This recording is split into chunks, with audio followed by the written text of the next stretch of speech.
I wanted to do something to sort of celebrate the month of February and everything that February kind of is. And I've been wanting to do a list like this for a long time.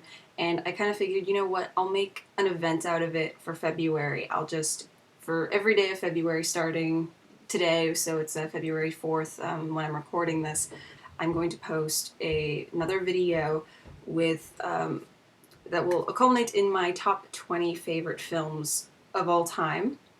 And the reason I'm doing it this way is because I didn't want to just do a rambling video that's 15 minutes long trying to fit in 20 movies in under 15 minutes. Mainly because I know you can post longer videos on YouTube, but unfortunately, because of some of the stuff I've posted in the past, I have content.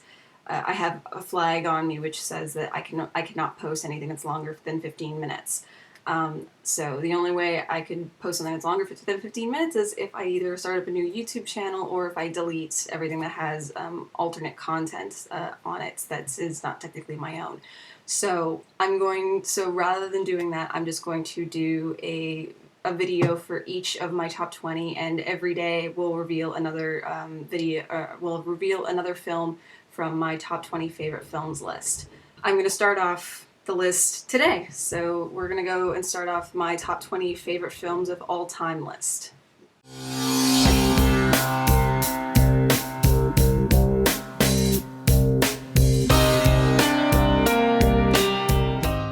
Number 20. A League of Their Own. It was a movie that was released in the early 90s, and it actually has a really star-studded cast in it when you really look at who's in it. You have Geena Davis, you have Lori Petty, you have Tom Hanks, you have Madonna, you have Rosie O'Donnell. A lot of people who, at the time, were really big movie stars. These are people with really big names attached to them. It's not the reason I like the movie, though, but the main reason I like this movie is because the first time I saw this movie, I was probably around 7 or 8 years old. And at the time, I was playing baseball. I was part of a team, and I was the only girl on the team. And I was very passionate about baseball when I was younger. I really loved baseball. I thought it was a great sport, and I had a lot of fun playing baseball. As I got older, I have a lot of friends that really don't understand baseball as a sport. They really don't like it as a sport. They think it's incredibly boring, but I still love it. I don't watch it on television that much. I love going to baseball games, though. I love watching the Blue Jays. Getting back to the reason I like the movie. The main reason I like this movie is because it provided, I think, for me at the time, this female role model in the baseball world that I really hadn't seen at that point. This was a concept that I had not come across yet in the few years that I had been playing baseball at that point. And it really kind of just started to open up my mind about that kind of stuff, and I started asking, my parents, like, why isn't there a women's baseball league? Why isn't there a female baseball league like what we had in the 1940s? It kind of made me realize for the first time that there is this gender bias that exists in our world still, that men can do some things and that women can or shouldn't do other things. I think it was one of the first times where I sort of encountered that idea of men are this and women are this, versus we are people and we are humans, which I think until that point I'd only encountered through, watching television and children's programming in particular. There wasn't really that much gender bias, and I didn't really watch a lot of stuff that was geared towards little girls as a kid. Like, I didn't watch much My Little Pony or She-Ra or anything like that. I mainly watched fairly gender neutral stuff, or stuff that was geared technically toward boys. For the most part, I was brought up fairly gender neutral on certain things, and then when I saw this movie, I think it was the first time that I came across the issue of why isn't there a woman's equivalent of baseball now, and why did it only exist back then, and the standards that women were held to back then. And even going beyond that, the movie itself has, it's hammy in some parts, and it has certain comedic timing to it that is very cheesy for the 90s, and it's not necessarily for everybody, but for some reason I like the cheesiness of the movie and that bit of hamminess to it. Like the fact that they keep bringing up Madonna's character, that she's basically this sex kitten, and she's always the one that's sleeping around with guys and stuff like that. And for some reason, whenever there's a gag that involves her and being adventurous, it made me laugh so much, and I don't really know why. Even now, I'll watch the movie, and I just something about the nostalgia of it. Like the movie itself is a nostalgic movie. It's a retelling of the 1940s from the early 90s. So there's a nostalgia on top of nostalgia for me for this movie. I think that's one of the reasons why I like it so much.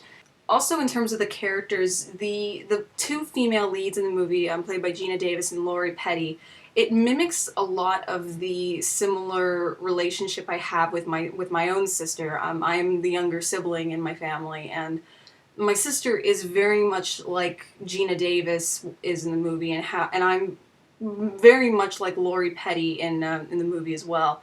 So, because we have this dynamic where my sister is like things in life tend to come a little bit easier for her, and she's much more adapted for certain things, and she's what most people would call, like, she's academically smart, versus me, where I've always had a bit more trouble with that kind of stuff. I've always struggled more in terms of academics, and I've always had to work a little bit harder for certain things. I've had to spend, it took me 3 years to get into the program that I wanted, which is the program I'm currently in.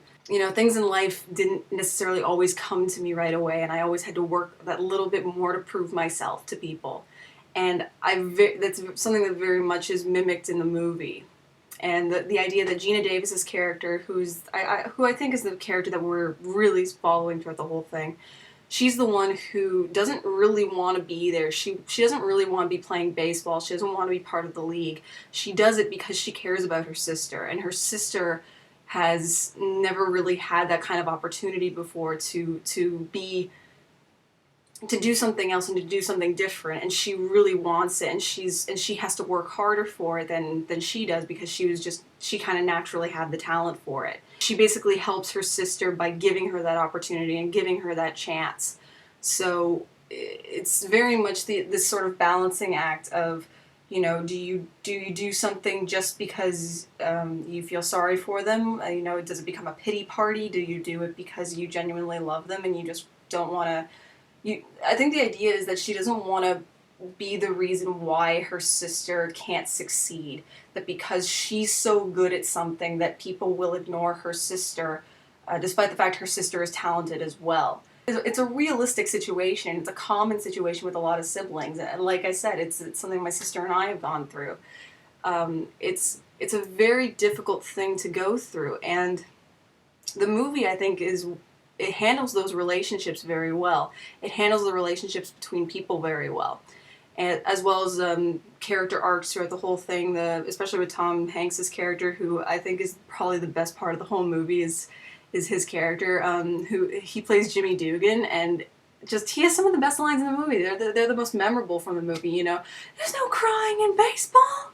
I mean, how can you not laugh at that? This movie has an absolutely great soundtrack, and despite the fact that it's a sports movie, like, I'm really not much into sports movies. They tend to all follow a similar plot line. It's an underdog story. But the thing is, this movie is different from most other sports movies because it's not just a typical underdog story where it's like a team of underdogs. The fact is that this whole league is the underdog. They're facing a society that does not appreciate or accept the fact that women can play baseball just as good, if not better, than some men. There's a great scene in the movie where there's a woman on the radio who is basically saying that women are losing their femininity, and like, what are the men going to come home to when they come home from war? They're going to come home to masculinized women, and that women belong where they belong, and very much these gender roles that were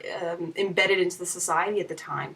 It's one of the reasons I think I like this movie so much, is because it does a very accurate portrayal in terms of retrospect of the time period and the types of people that existed in this time period. And of course the ending scene, which I think pretty much always gets me crying, and I don't know why it makes me cry.